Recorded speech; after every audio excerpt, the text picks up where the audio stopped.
ভোরের আলো এখনো ফুটে নাই, ফুটতে শুরু করেছে কেবলমাত্র।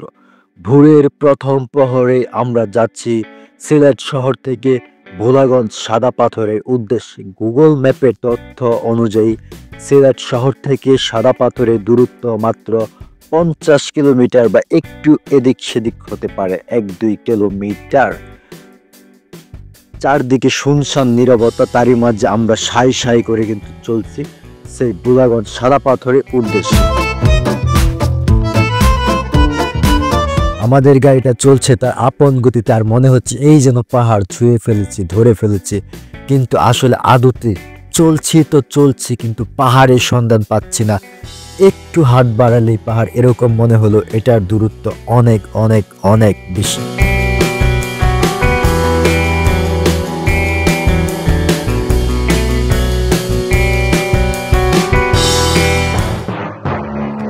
এখন মাত্র ভোরের আলো ফুটলো, অল্প কিছুক্ষণ হলো, 7টা বাজে আর কি।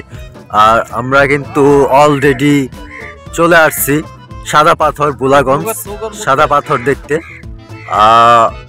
অর্থাৎ রাত থাকতেই, অর্থাৎ ভোরের আলো ফুটার আগে কিন্তু আমরা চলে আসছিলাম হযরত শাহজালাল মাজারে। মাজার ঘোরাফেরা শেষ করে, দেখা শেষ করে এখন আছি সাদা পাথর। দেখতেই পাচ্ছেন সূর্যের আলো কিভাবে পড়ছে আমার চোখে। চলুন একটু ব্যাক ক্যামেরায় ফিরে যাই এবং দেখি আসলে এখানকার সৌন্দর্যটা। এবার জেনে নেওয়া যাক ভোলাগঞ্জ সম্পর্কিত কিছু তথ্য। ভোলাগঞ্জ সিলেট সীমান্ত উপজেলা কোম্পানীগঞ্জের একটি পাথর কুয়ারি। ভোলাগঞ্জ সাদা পাথর নামে এটি বেশ পরিচিত। প্রকৃতি প্রেমীদের কাছে বর্তমানে এটি একটি জনপ্রিয় পর্যটন স্থান হয়ে উঠেছে। এক পাশে মেঘালয়ের সবুজ পাহাড়, সেখান থেকে নেমে আসা পাহাড়ি ঝর্ণা, আর অন্য পাশে পাথরের নদী এই জায়গাটার সৌন্দর্য বহু গুণে বাড়িয়েছে। মেঘালয়ের পাহাড়ি ঝর্ণাগুলো থেকে যে নদীর উৎপত্তি হয়ে ভোলাগঞ্জের উপর দিয়ে বয়ে গেছে তার নাম হচ্ছে ধলাই নদ। পাহাড় থেকে ঝর্ণার পানির স্রোতের এই নদী বেয়ে নেমে আসে পাথর পাথর দড়ি। ধলাই নদের উৎস সময়ের জায়গাটির নাম হচ্ছে ভোলাগঞ্জ 0 পয়েন্ট। সাদা পাথর দেখার জন্য আমরা এখন যাচ্ছি কোথায়? কোথায় যাচ্ছে? নৌকা রিজার্ভ করা হয়েছে। ওকে, চলো চলো চলো সবাই আসো। এখন হচ্ছে নৌকায় ওঠার পালা, আর নৌকা চলতে শুরু করবে। চলেন যাই সাদা পাথর দেখে আসি।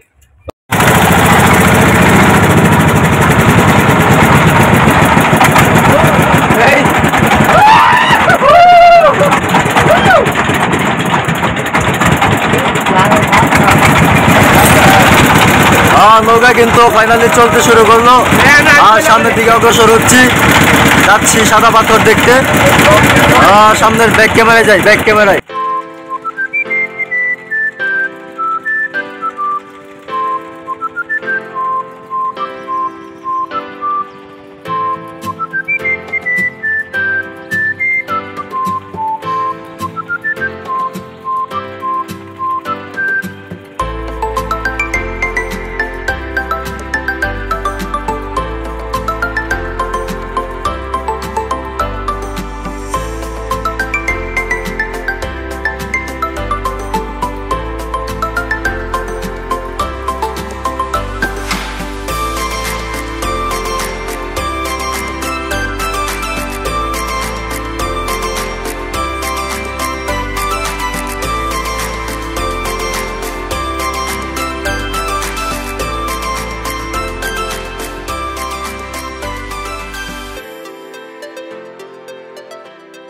সব সময় শুনেছি যে 2 দাঁড় উঁচু ডালুতার পারি, সেখানে থাকি গরু, পার হয়ে যায় আর পার হয়ে যায় গাড়ি।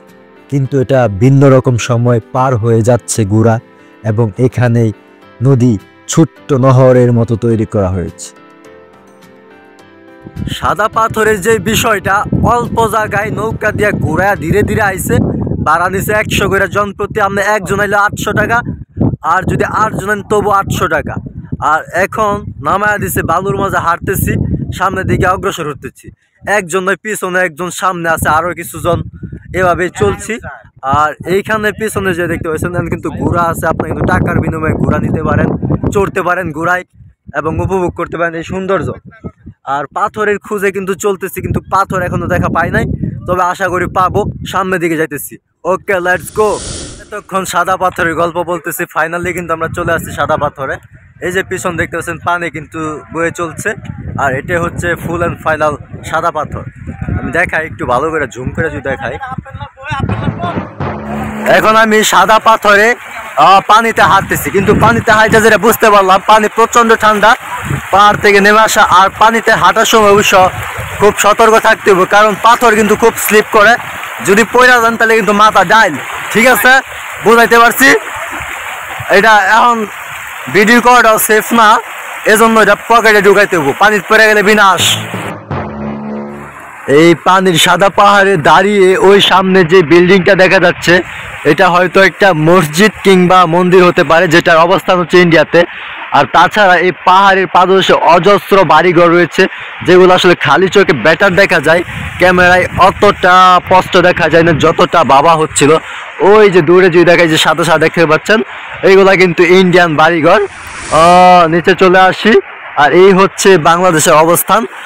বাংলাদেশের চতুর্দিক দিয়ে পাহাড় ঘিরে আছে, যা ইন্ডিয়াতে অবস্থিত।